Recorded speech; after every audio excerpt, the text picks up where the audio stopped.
Well, hi. In this film I'm making this poker, a ram's head poker. But I've got it for my fire. I needed a poker. Anyway, it really made me appreciate the sort of quality of blacksmithing, because I do quite a lot of tool blacksmithing, and I feel I've got all my heat treatments down to quite a good art now and produce some quite nice tools. But this is completely off-piste for me, and I haven't done something like this before, and it was quite hard. I'm not surprised, but it makes you really understand that a person who trains as a blacksmith, there's a lot of skill they pick up along the way. So anyway, this is my attempt, and I'll only call it an attempt, but I enjoyed making it, and I've got a nice poker, and actually I'm very pleased with its design because it fits my hand really well and it's quite comfortable to use. So anyway, here goes, hope you enjoy it.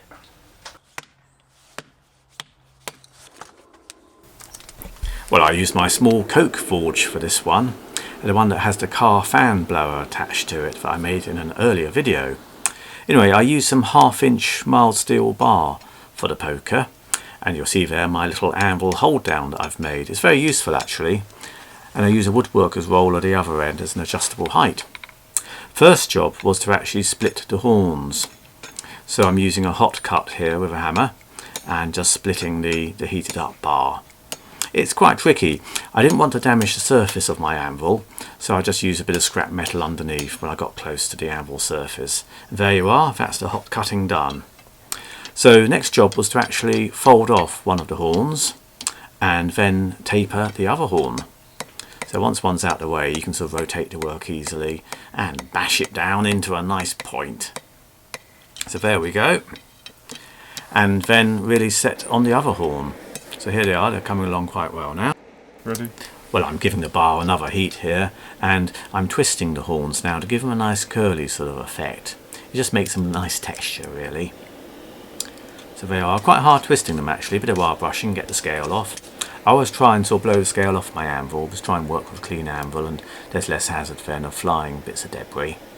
Found a mole grip's quite good for the twisting. Another heat here. Now I had the problem, I didn't want to burn the horns off, and it'd be really easy to overheat them and have them literally sparkle like a sparkler in the forge and melt away. So I did constantly cool them. What I'm doing now, I'm using a rawhide mallet so I don't damage the surface on the horns, and just getting them bashed down so that they're side by side. There's a lovely smell with a rawhide mallet as it burns. So again, dipping those horns in the watering can because I want to heat up the section just behind the horns. So that's cooled the horns down. Back in the fire, I try to sort of poke the horns underneath the coals so that they're out the way. And here's the forming of the head. So first of all, it's a bend over. I've done a hot cut there, and I'm just bending over, giving it a nice clean in preparation for fire welding. So again, cooling off those horns, I felt like I was cooling horns all the time. Here's some flux, and I was just using borax, and that just comes as a powder. So back in the forge, and I've got a really deep, clean, burning fire by this stage. And look at that, sparkling, pretty well white hot sparking steel, which is what I wanted, and a rapid bend over, and then give it a hammer bashing to live for. It's lovely, you get sparks. I'd like to do this in darkness actually and see all the sparks shooting out, but it's a good chance to shape the nose as well and hopefully get a good fire weld.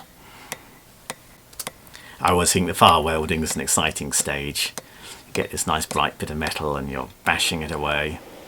So another heat now, and it got easier to heat the nose, although I had to be careful again not to burn the nose off. Cutting the mouth here, and I'm using an old stonemason's chisel for this one. It's a nice hard chisel, and it did a lovely job of shaping that mouth. And I've got it in my old blacksmith's vise.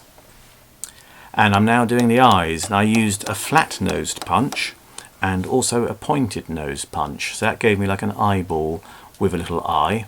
And here I'm bending the horns over.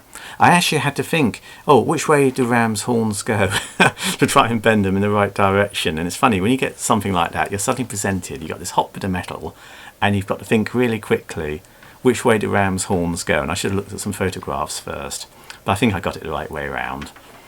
So there you are, that's the horns getting bent, a little bit more bending needed there. I really want to make it sure it was nice and comfortable to hold in the hands. But to stop the scale building up, I kept giving it a wire brush. So another heat, and then another good old bend. And it bent quite easily actually, but again, you had to bend them when it was quite hot, otherwise there's a risk of breaking the horns off.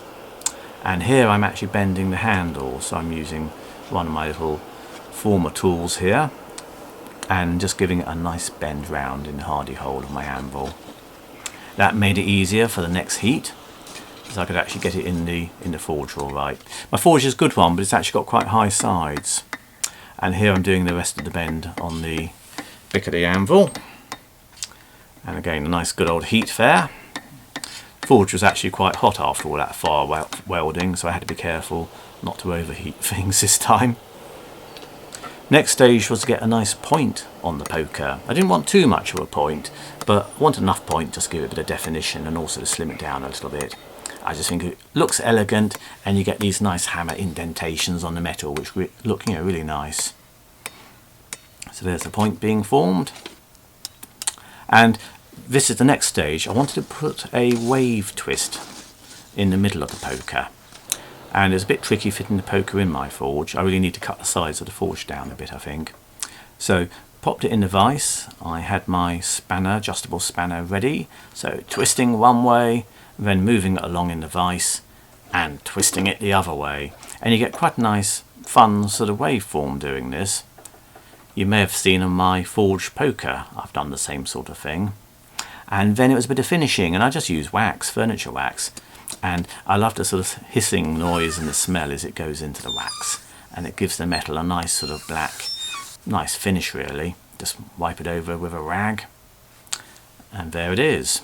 So one nice little forged poker. There's my wave twist. There's the head. So it's not a bad ram's head. Tiny bit burnt on the nose, I think, but in a way that gives it character. It shows it's been in the wars. And tapering down to a nice point at the end, but not too sharp a point. So here's a view of the whole poker. I'll be really pleased to have this because I've got a new stove in my workshop extension.